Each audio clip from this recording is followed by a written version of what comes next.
Hi everyone, welcome. Today we are going to talk about how to handle and deactivate the narcissist during holidays and special events. And I'm breaking this video down into 3 parts. The first is going to be how to prepare, what to do before the event or holiday. And the second part is going to be what to do during.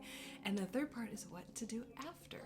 And first of all, a quick welcome. Welcome to Lauren Clayton Total Health, where we talk about all ways to rewire your brain for optimal health and success in every area of your life, which is why I often do videos about narcissists and how to handle them, because they can be very destabilizing. They really alter our nervous system and jolt us. So we have to learn techniques to soothe our nervous system and keep our brain from going into an anxious trauma response. But I have so many notes. Let's get into it. So the first part is preparing.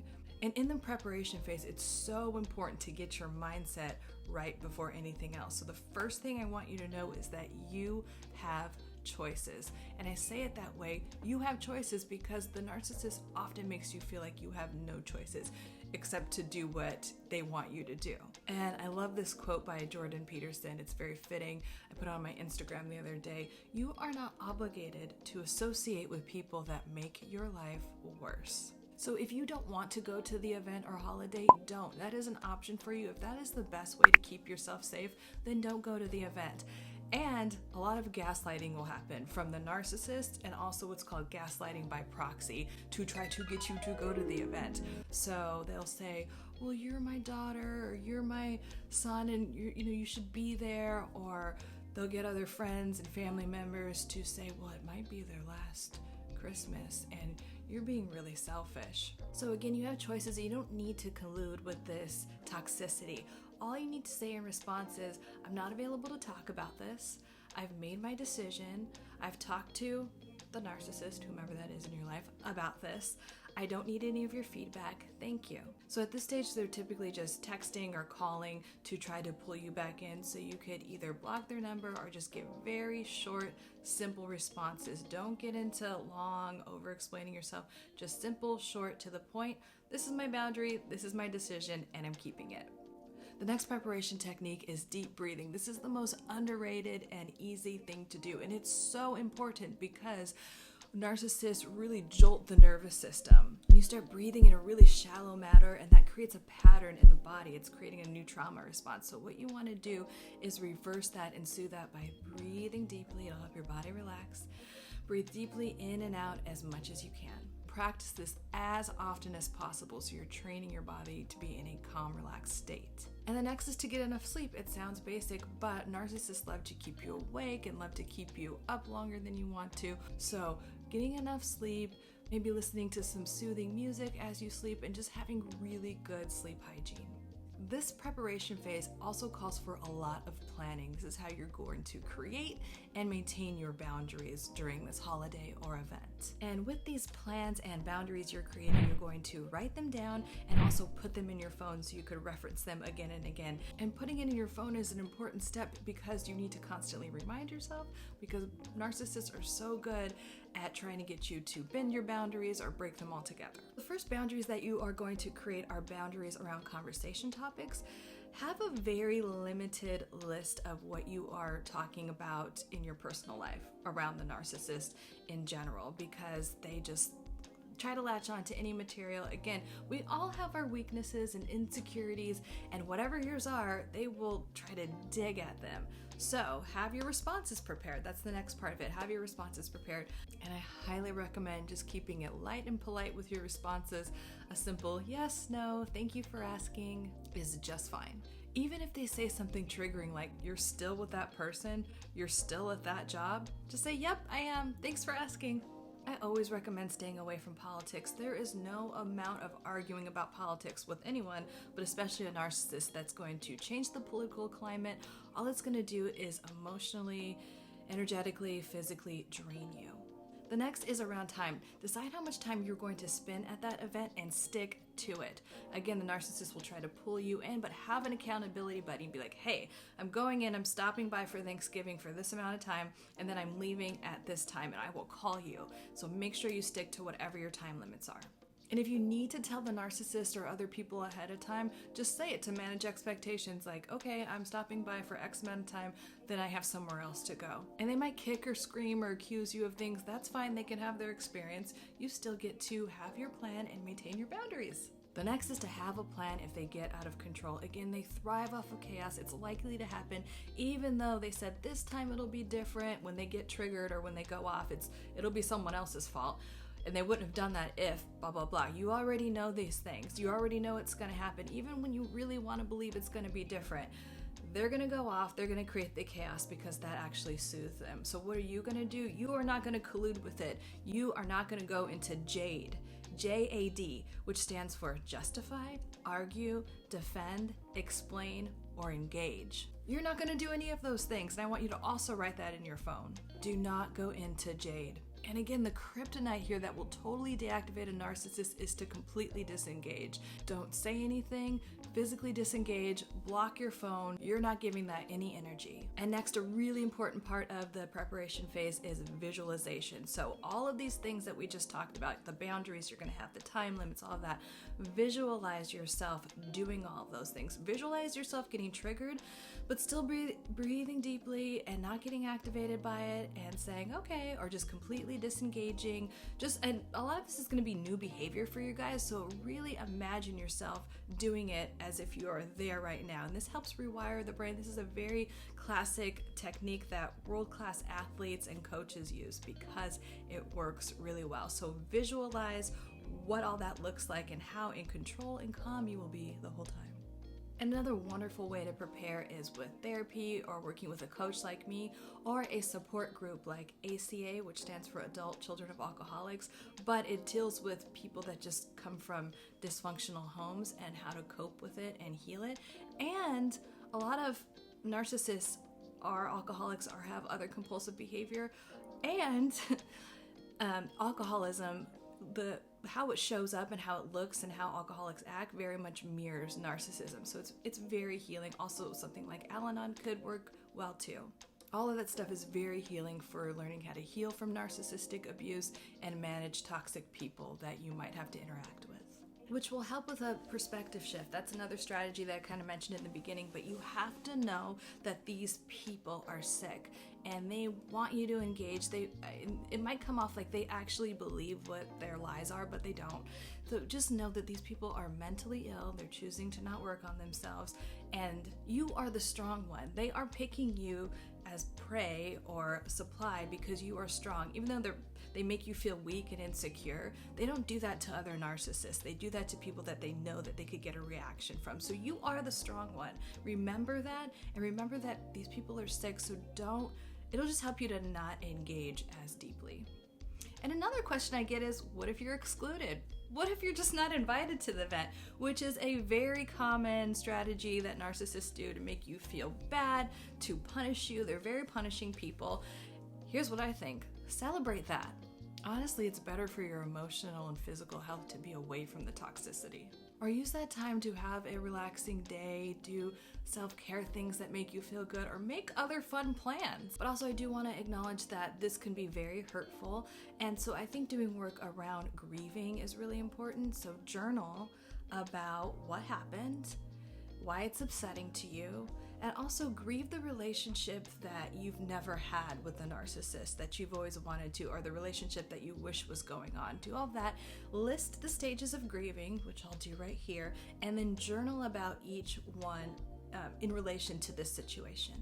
Okay, so let's jump into what to do during. So you've done all of your preparation and now you are at the event. So the first thing and the basis of everything that I want you to remember is that nothing gets to disturb your peace, especially the narcissist. You are going to remain in control and keep your power. It is not being taken away from you. Remember that above everything. And obviously this is important because they want the control and they literally find comfort, and it makes them happy to cause chaos and make other people upset. So they're gonna pull for that, but you're not gonna let that happen. Okay, so a trap that a lot of narcissists set is the self-pity, woe is me thing, because if they're at a big event and the attention isn't on them, especially if they're not hosting it and they can't control it, what they'll do is start to pout and and they'll turn their back to everyone or just do this whole thing. And they want you to soothe them. Do not do it. When they're doing this, give them zero attention. Do not soothe them. Do not ask them what's wrong. Nada. They can't actually feel pain. They're not upset. They just want attention. Don't give them attention. Another thing that they're going to do is guilt tripping. When they do this, disengage. That is the kryptonite. Disengage. Don't say anything. Say you're not available to talk about it. And there's going to be all kinds of name calling. And when they get on something, they just want to drive their point home to death no matter what. Just say you heard them and you're not available to talk about this any longer. Another thing narcissists love to do is to criticize what you're doing, especially if you're getting ready, say you're getting the kids ready, but not help. They're literally just sitting there criticizing you while you're doing everything. And when this happens, just say, thank you for your help. Oh, if you want to help me, you could do this thing over here. That's it. Keep it light and polite, like it's not even bothering you. Keep doing your thing. Another thing that narcissists love to do is hoovering. Always, but especially during the holidays. So your heart might be open, you might be in a good mood because of the holidays, or it might be a vulnerable time for you for whatever reason. Narcissists love to swoop in and be like, oh, remember when we did this or that, and to try to get you engaged. Do not engage. They usually do this over text or a phone call. Sometimes they'll want to meet up or they want to talk. Do not call them, do not text them back, do not email them back, and especially do not meet up with them. Block the number, block the email, block the text, block it all, and associate with people that actually love you and care about you. Another thing narcissists love to do is triangulate. So when it's in the preparation phase, it's a little bit easier because you could do things over text, but when it's right in the middle of it and they try to involve someone else in an argument or try to get people teamed up against you, it can be a little destabilizing. So again, you are not going to engage in JADE. You're going to do the opposite. You're going to disengage and just say you're not available for it, even if you have to physically remove yourself. And another thing that narcissists love to do, I feel like covert narcissists more than overt narcissists, they love to look like everything's okay. It's very fake. And all I want you to know is that you can decide whether you want to participate in this or not. Again, you have choices. And one of the narcissist's favorite strategies is smear campaigning. Now, this is going to go on during the preparation, during, and after phase. They love smear campaigns. And there's nothing you can do about it. First of all, realizing that you're completely powerless over that. Most people that know the narcissist know what's up anyway, even though it can be very hurtful. But again, we're completely disengaging when some people love to gossip, right? They're gonna be like, oh, what's your opinion about that? And you could just say, you know what, I'm not available to talk about that. That's just not productive for me to talk about. Or you can even say, so-and-so is very sick. You know that. You know their thinking is distorted, so I don't want to engage in this conversation. Okay, let's move on to gifts, because narcissists love to carrot dangle with a lot of stuff, but especially gifts. Oh, I'm gonna get you this amazing whatever, and then it often doesn't happen. And this is to create drama. It's a way to devalue you. There's gonna be gaslighting. I never said I would do that. Or the classic, oh, is that why you're with me? Is that why you're friends? Is that all you care about is getting a gift from me? If they break a promise around a gift, don't even bring it up. I know you want to. No, but don't bring it up. They also might give you some little shitty gift, and I know in that case it could be hurtful, but just be light and polite and say thank you. You could vent to your coach or your therapist or your support system about it, but with them, do not let them know it has affected you. Also, sometimes when you give a narcissist a gift, they completely shit on it, and you could give them something small. It's just never going to be good enough. Even if you give them a bunch of things, they'll remember it like, oh yeah, that one thing that you gave, whatever, and just completely devalue it. Don't take this personally. Again, release it. Don't get into an argument with them. Don't bring it up. Now, around gifts with covert narcissists. Covert narcissists love to shower you with gifts or some like extravagant experience or just over something that looks very generous. But just like all narcissists, they're not generous. They're using it as a currency to guilt trip you, manipulate you, or get what they want. So it's like, oh, well, remember that, I gave you this big thing. Can't you just do this one thing for me? Or when they're gaslighting you, it's like, you are such a spoiled like, I do all of these things for you and then you're treating me like this. And it's like you can't have any emotions or any experience at all that's different than theirs because they gave you this big gift. Narcissists, whether covert or overt, are extremely transactional, so always remember that. And you could accept that gift and say thank you, and then when they try to do that, you can say, okay, well, we're talking about this situation right now. We can talk about the gift later, but the gift has nothing to do with the situation. So they can't use that thing to manipulate you. Another thing that narcissists like to do during is abandon you or completely ghost you. So you arrive wherever and they're not there. And this could be so hurtful. It's a way that they devalue, but don't let them know how hurt you are. Ghost them back, block them, but don't let them know how hurt you are. I know it's so tempting, but just ghost them back, block them, and do not engage. Another thing that narcissists like to do during an event or right before the event is last minute changes to the schedule. And this is to create chaos and make you feel upset. And it's also a way for the narcissist to know that he or she is still in control of you. And the response here is to stick to your plan that you made in the preparation phase. So just respond to them, okay, if you want to do that, you can. I'm going to stick to my original plan of whatever it was. And typically they back down and be like, oh, okay, well, we'll just do that. So don't get caught up in their web of trying to make a bunch of chaotic last minute decisions. And the next thing that is likely to happen during is they get drunk and they start arguing. And again, a lot of narcissists have a lot of compulsive behaviors. So this is pretty common. And what you're going to do is completely disengage. That is the only thing. Don't argue with a drunk person in general, but especially a narcissist that's drunk. Don't do it. And another thing that happens during is they suck the fun out of everything. People cannot have fun. They don't like when people are in good moods. Again, they are soothed by chaos. They are soothed by people's pain. So they will do everything to control everything to the point where no one's having fun. This is where you go back to your game plan. And you might even want to involve other people in this plan that get how the narcissist is and be like, okay, well, during Thanksgiving when whatever, like, let's go over here, or like maybe let's do our own board game or whatever. Like if you can do something where you're just engaging with people where you could have fun conversation and not get too caught up in whatever the narcissist is kind of trying to control. So make sure that you can still have fun at the event. And another really wonderful strategy is just to take breaks. Go for a walk, offer to go get something at the grocery store, hang out with the kids, whatever a nice break looks like for you. Remember to take breaks, and again, keep your time limit. Okay, and then the last part, what to do after. So you've left the event, you've kept your time limit, and you're moving on to your next thing, or you're driving home. I want you to breathe deeply. And hopefully you were doing that during the event, but I want you to breathe deeply and exhale out any comment, any thought, any energy or emotion that's not serving you. Exhale it out, and then deeply inhale whatever you want more of, like calm, peace, love. Inhale that in and exhale out everything else that's not serving you. Next is to have a self-care plan. So whatever that looks like, whatever makes you feel good, when you eventually get home, have a self-care plan. And hopefully we don't want anything that's too much of like a numbing behavior, like drinking too much or overeating. Do something, and like the self-care could just be like screaming in your car. Like, I'm not a fan of like raging in an unhealthy way, but if you need to scream in your car, like do that. It's just if it's an energy release. But other than that, just like whatever feels good to you, maybe watching a good show, calling a friend. But actually I have that as another technique to, no matter what, call your accountability buddy or support system just to talk about it or vent if you need to. And that self-care doesn't have to be just for when you get home later that day. It could be for the rest of the week. And hopefully self-care is something that's integrated into part of your life in general. And the next thing is to maintain your boundaries and not getting caught up in any of the drama that the narcissist is going to want to do.